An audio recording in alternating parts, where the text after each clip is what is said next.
Welcome, everyone. Pleasure to be joined by my colleagues. We'll be joined by the DCCC Chair, Susan DelBene, here shortly. Just so thrilled to be here with Vice Chair Ted Lieu in putting this conference together, and of course, Leader Jeffries, Whip Clark, and Assistant Leader Neguse. We could not do this without the support of the Democratic leadership team, and we feel all that support throughout our time here. In the first 7 weeks of the Trump administration, we have seen nothing but chaos, confusion, and corruption coming out of the White House. House Republicans have either stayed silent as their constituents get hurt or are voting to rip away health care for millions of Americans to pay for tax giveaways for billionaires. House Democrats have been united in standing up for Medicaid to keep health care more affordable. House Democrats have been united in honoring our veterans who have fallen victim to Elon Musk's reckless cuts at the VA healthcare system. We've been united in protecting Social Security, even as the President of the United States used his joint address to lay out the groundwork for cutting these benefits by lying to our country about the claims of 100-year-old beneficiaries. And all of us remain united in our overarching message to make Leader Jeffries, Speaker Jeffries, no later than next year. We're going to talk about all of this over the course of the next few days, and we're going to put the needs of the American people front and center in everything that we do. The economy that House Democrats helped build is in a freefall. In 2026, we need a Democratic House to protect the American people from the costly missteps of the Trump administration.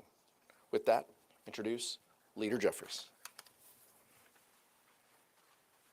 Thank you, Chairman Aguilar and Vice Chair Lieu, for your leadership, for convening House Democrats, and for the manner in which you have presided over the House Democratic Caucus in such an effective way during these very challenging times.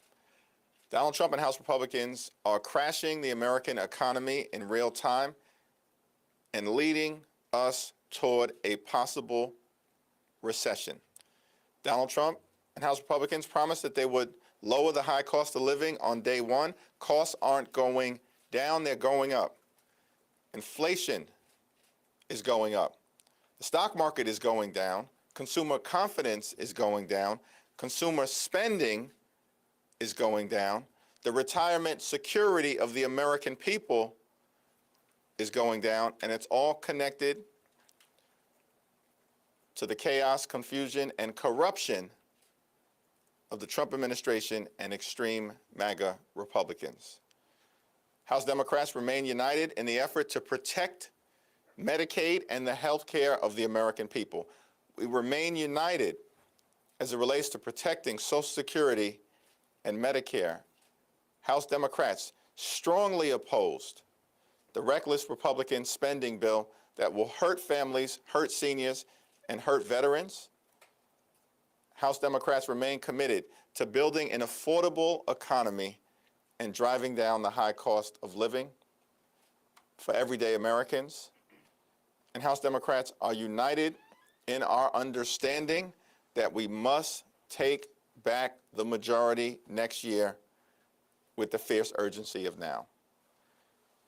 One of the members who has led us in such an extraordinary way, both as it relates to keeping Democrats together, as was the case yesterday, and of course, as it relates to the House Republican devastating budget resolution, is our dynamic whip, the Honorable Katherine Clark.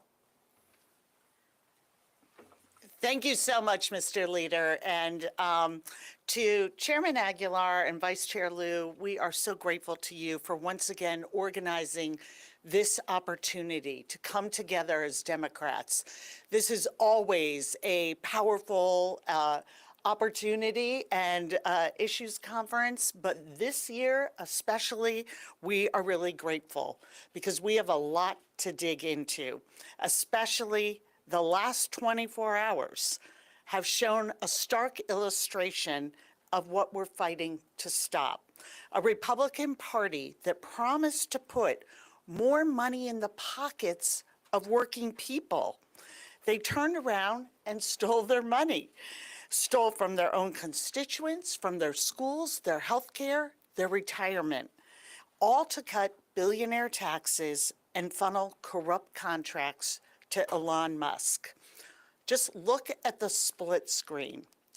People can't afford their rent, they can't afford eggs, and what is Trump doing? He is hawking luxury car brands of his biggest donor on the White House lawn. The same day, he is slashing the Department of Education in half, going after 180,000 teachers whose jobs depend on federal funding, 7.5 million special education teachers who get federal support, and the 90% of kids in this country who attend our public schools. And that's just the start.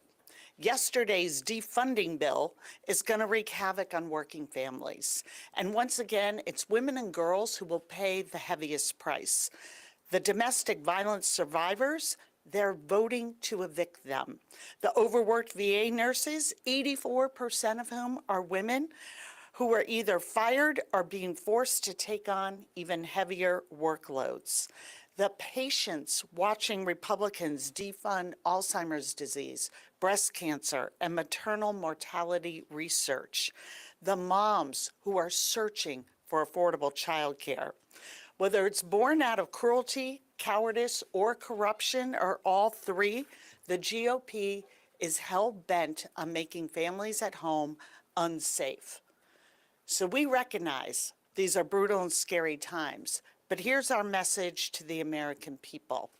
The House Democrats stand with you. We are fighting alongside you. We are not going to let House Republicans get away with this crime spree. Every day, leaders from our caucus are holding the line, and especially, a little preview, the extraordinary women who have joined our ranks this caucus that I hope you will come join me at 10:15 a.m. tomorrow to meet our freshman women. But in the meantime, I will turn it over to another remarkable leader, our field general and talented chair of the DPCC, Susan DelBene. What did I say? Oh, she, you know. We have a lot of acronyms. One of those, the DCCC. Thank you. Good afternoon, everyone. Just a little over 2 months into their trifecta, House Republicans are well on their way to breaking the economy. Consumer confidence is evaporating. A new CNN poll today shows a majority of Americans disapprove of Trump's handling of the economy. A record high stock market has lost all its gains since January, and prices continue to rise at the grocery store, the gas pump, and the pharmacy counter. Affordability was the #1 issue for voters last election, but House Republicans have done nothing to lower prices. Promises were made, promises are broken. Their tariffs will raise prices and create massive uncertainty for businesses, small and large. A small business owner in my district recently told me he's already losing business. He's not sure if he can be competitive price-wise going forward. Just the uncertainty alone of whether tariffs will be there or not has caused him to lose business. And what's more, the stop and start and chaotic nature of these tariffs continues to be extremely harmful. It's easy to lose business. It's hard to get it back. And House Republicans seem fine with this. They dismiss the damage they're causing as a little disturbance. But when a farmer can't buy the fertilizer they need during planting season right now, or export their crops, that's not a little disturbance. It's incredibly harmful to their business.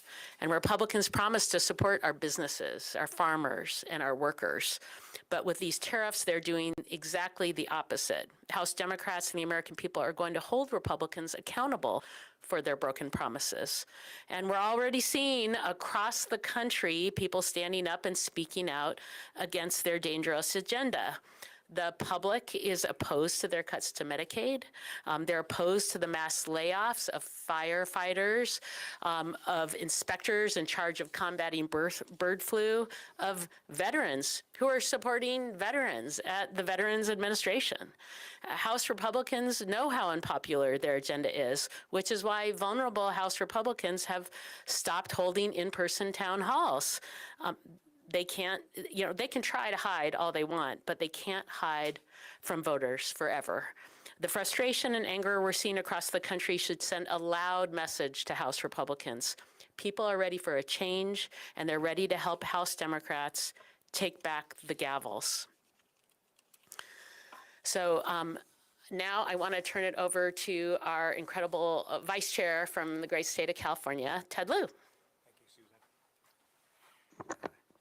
Good afternoon. Chairman Aguilar and I are excited about this year's Issues Conference. And let me start by thanking Leader Hakeem Jeffries, Whip Clark, and Chairman Aguilar for their strong leadership in unifying the Democratic caucus against the Republican CR. That was a strong show of force yesterday by House Democrats. Donald Trump last week came to Congress and he lied to the American people. He promised a golden age. Instead, we're entering a Trump slump. We see that prices have increased, especially egg prices. We see the stock market is down approximately 2,500 points since Trump took office, and consumer sentiment is down. And this is because of his chaotic policies, such as indiscriminate tariffs, and then his weakness and indecisiveness in flip-flopping on those tariffs. That is causing a lot of chaos in the markets. He's also doing harmful things like cutting scientists and inspectors who work on bird flu. He's cutting funding for scientists who are working on diseases such as ALS, Alzheimer's, and cancer. And the American people are noticing. In January, Democrats flipped a state Senate seat in Iowa that Trump had won by 21 points. And just this week, in another special election in Iowa for a House delegate seat, our candidate overperformed by 24 points. And with our field general, Susan DelBene, we are going to flip the House next year. And I look forward to working with this entire leadership team in doing so. It's now my honor to introduce Joe Neguse, who has done a fantastic job as Assistant Democratic Leader. Well, good afternoon. Thank you all for being here. Thank you to Chair Aguilar, Vice Chair Lieu for convening us for the important conversations that will ensue over the next 2 days, and of course to Leader Jeffries, Whip Clark, and Chairwoman DelBene for their incredible leadership over the course of these last several years. There's a headline that I came across this morning that I think so well encapsulates the chaos and the dysfunction that we are living through and the precarious moment that we find ourselves in. From CBS News, and the headline is this: Lutnick says Trump's policies are, quote, worth it, even if they lead to a recession. The Lutnick, of course, that this article is referring to is President Trump's Commerce Secretary. Think about that for a second. That in his view, these reckless economic policies are worth it, even if they cause a recession. And it appears they will get their wish. As you heard Vice Chair Lieu, Chair Aguilar, Leader Jeffries, Whip Clark, Chairwoman DelBene describe the economic havoc that President Trump and his administration have created over just the course of these last 7 weeks. Stock market crashing, job losses piling up, 401ks vanishing, the prices for everyday goods going up across the board. Federal workers, folks at the Forest Service, wildland firefighters in my district back home in Colorado, purged from the federal government, agencies being dismantled. All of this has real-world consequences for the people that we are also privileged to serve here in the United States Congress. The time for the Trump administration to abandon these reckless policies is now. They warrant a decisive, comprehensive response from House Democrats, which is precisely what we've done for the better part of the last 7 weeks, and we look forward to having more discussions on our response in the days ahead. And with that, I'll turn it back to Chairman Aguilar. Thank you, Joe. Questions? Brianna? Question for all of you, but Mr. Leader, I know you said a couple weeks ago, what leverage do we have as Democrats in the minority? Obviously, you all exerted some kind of leverage yesterday, and you almost unanimously voted against. Is that the only point see being able to use, and should Senate Democrats also use that leverage of voting no on this bill? The leaders also talked about, look, there's a debt limit, there's future appropriations, discussions. There will be opportunities for us to show how united we are fighting for the American people. Susan DelBene came from a hearing where Ways and Means members were doing just that. Each and every day, we show we're united for everyday Americans. Now, we're going to continue to work with our members and talk about ideas and strategies on how we show that, how we demonstrate that. The leader will guide our efforts. But what you saw yesterday and what you saw in the budget reconciliation vote, where Catherine Clark and her whip team got every Democrat on board, shows and demonstrates exactly who we're fighting for and what our focus is. Mr. Leader.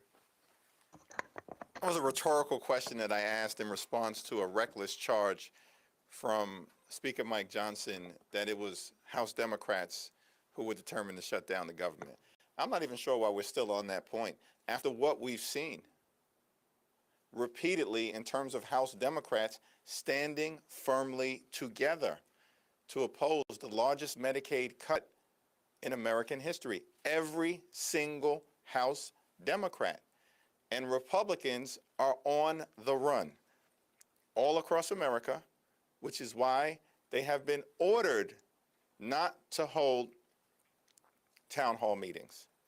House Democrats are doing the exact opposite. Next week, we will have a day of action all across America in support of Medicaid. And our members will continue to hold town hall meetings, engage with constituents, visit schools, hospitals, and nursing homes to make it clear that we're standing up for the American people. So we will continue to be united in our defense of everyday Americans, and Republicans are clearly united in bending the knee to Donald Trump and Elon Musk. Should Senate Democrats also stay united like you will? I don't know why anyone would support that bill. For the United States Senate, look, we're going to wait for the white smoke just like everybody else out of their lunch, but there is nothing in this bill that gives the certainty that the American public need.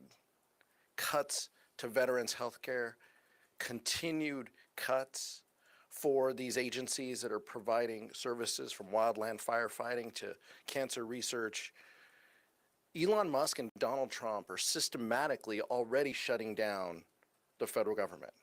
Why we would want any part of that, I have no idea. Over here.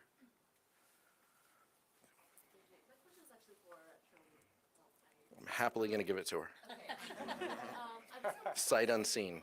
About the map coming up in 2026 and your plan to expand these seats. I know that there's about 13 Democrats, I think, that are currently serving in districts won by President Trump. I think there's only 3 Republicans, including Ryan Fitzpatrick, who overperforms in districts won by Harris. So how do the numbers add up for you? What's your strategy in terms of expanding your seats? Well, you actually talked about part of it. One, we overperformed last cycle. We gained seats. We flipped 10 seats from red to blue, and we are 215, which puts us in an incredible position. So we need 3 more seats.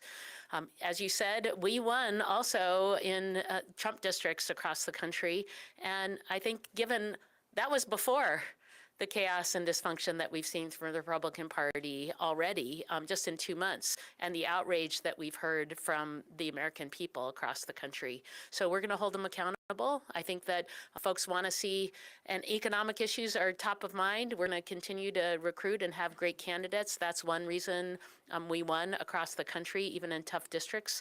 You've got great candidates who are focused on the kitchen table issues of their districts and who are coming to Washington, D.C. to fight to get things done. And so we're going to work hard. One, make sure we reelect all the great folks that we just brought into Congress, and two, recruit great candidates, focus on the issues of the American people, and hold Republicans accountable for the chaos they have. That's why we'll be successful next year. Absolutely. Michael, let's go. Thank you, Mr. Chair. Donald Trump has painted this picture of his first few weeks as cleaning up the mess that the Biden administration and Democratic control of Congress left behind. He has a powerful media ecosystem behind him that, you know, a lot of Americans really turn to for their news. How do you break through that information gap and help folks understand the things that you did in previous Congress, what you all will do if you were to get those gavel backs, given the fact that he has such control of such a powerful megaphone now that he's president again and has this big media ecosystem behind him? Well, and we saw 99 minutes of lies in front of the American public. We're not trying to compete with that. We're trying to talk directly to the American people about our positive vision for the future, but it's based on data. The American people can see that Donald Trump was given an economy that was on the way up. We had come from the pandemic, worked our way through that, stock market, inflation going down, stock market going up. It's completely inverted now. Stock market crumbling, consumer confidence declining. That's the Donald Trump legacy. That's what Donald Trump's economy and his tariffs, on again, off again, all of that uncertainty, the American public, they may not follow every in and out, but they know that these guys are not fighting for them. And so I appreciate the DPCC and Leader Jeffries offering an opportunity for us to get our message out in a different format during the joint address to Congress. Collective eyeballs looking at content is something that we're all talking about now. We're doing different things. We're trying to reach more people to get our positive message about the country and what we stand for. Those are things that we can control and that we can do. We're not trying to compete with Donald Trump for that megaphone that he has with the conservative media apparatus behind him. We're trying to focus on the American people and to show them how we're fighting, what we're fighting for, and the importance of this moment. That's what this vote was about. We stood up for the American people, and we will, time and time again, have their interests in mind when we're voting to protect healthcare, to protect investments in life-saving medicine, all of those things House Democrats continue to do. Whip Clark? Okay. Last one, Nick. I want to also ask about government funding. This was a tough vote for a lot of members. Senate, you know, like you said, we're waiting on the white smoke right now. Would it have been helpful for your members to receive a clearer signal from the Senate on what Democrats were going to do there as they took this vote? You're talking to the House Democratic leadership team. We control what's in front of us and our members.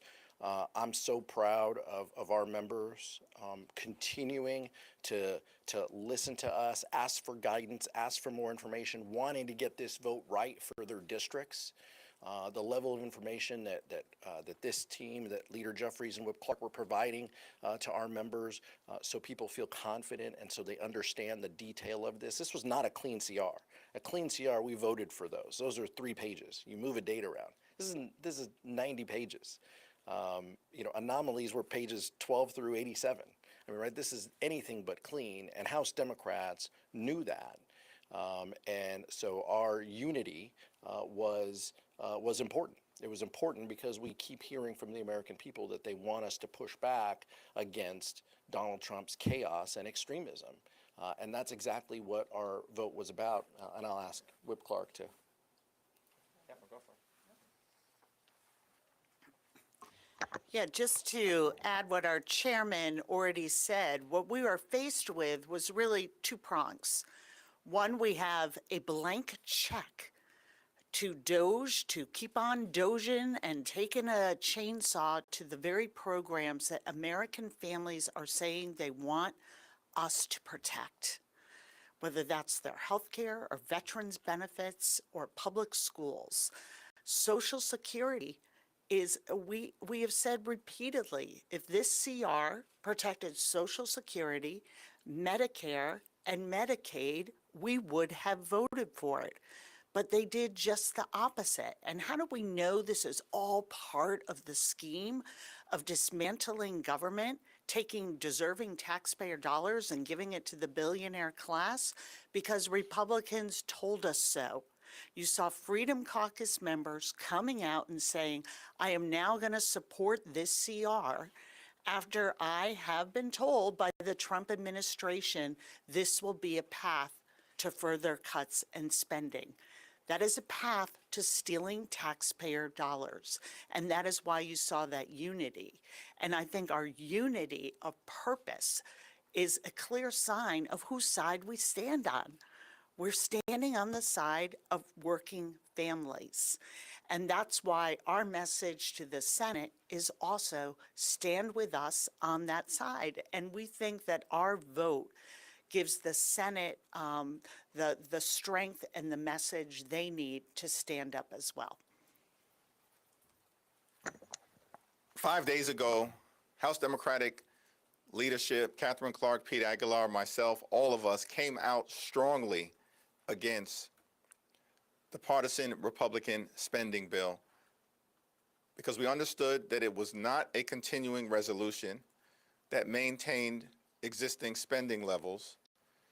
It was a right-wing extremist wish list that would hurt the American people.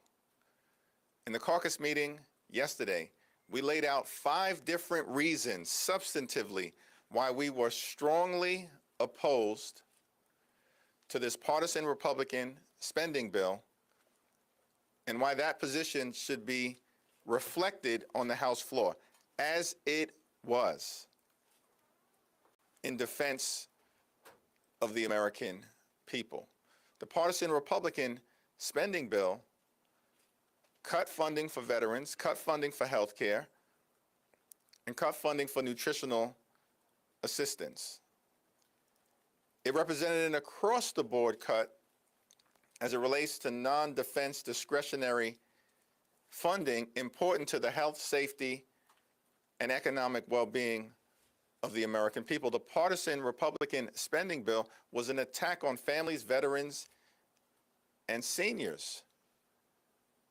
The bill that was strongly opposed by House Democrats is a power grab that further unleashes and entrenches Elon Musk's efforts to take a chainsaw to Social Security, Medicare, Medicaid, and the priorities of the American people. And there is an alternative for the senators, Democrats and Republicans, to consider. It's a 4-week, clean, continuing resolution that gives both the House and the Senate, Democrats and Republicans, the ability to try to reach an agreement that actually meets the needs of the country and does not hurt everyday Americans. Sure. Vice Chair Lou's going to answer though, but go ahead. So, if the message is, you know, you guys stand with the American people on their side, House Democrats did that, but if Senate Democrats support this, it's going to muddle that message. It's going to look like Democrats are divided on this thing. How are you going to make it clear to the American people that this isn't a Democrats divided narrative in Washington, that there's confusion here about how Democrats should act in this moment when, again, to stand up against Trump? House Democrats are very clear. We're asking Senate Democrats to vote no on this continuing resolution, which is not clean, and it makes cuts across the board, and it's going to be one of those things where people are going to look at this vote, and every bad thing that now happens with Doge and Donald Trump, Elon Musk, it can go back to this vote. So we're asking Senate Democrats to vote no. Can you talk a little bit about did you have any conversations with Schumer about keeping the caucus together the way you did? Our ongoing conversations with Senate Democrats, from the leadership all the way through the members of the Senate that we regularly work with, are continuing. The House Democratic position is crystal clear, as evidenced by the strong vote of opposition that we took yesterday on the House floor, opposing the Trump, Musk, Johnson reckless Republican spending bill. Thank you. Appreciate it.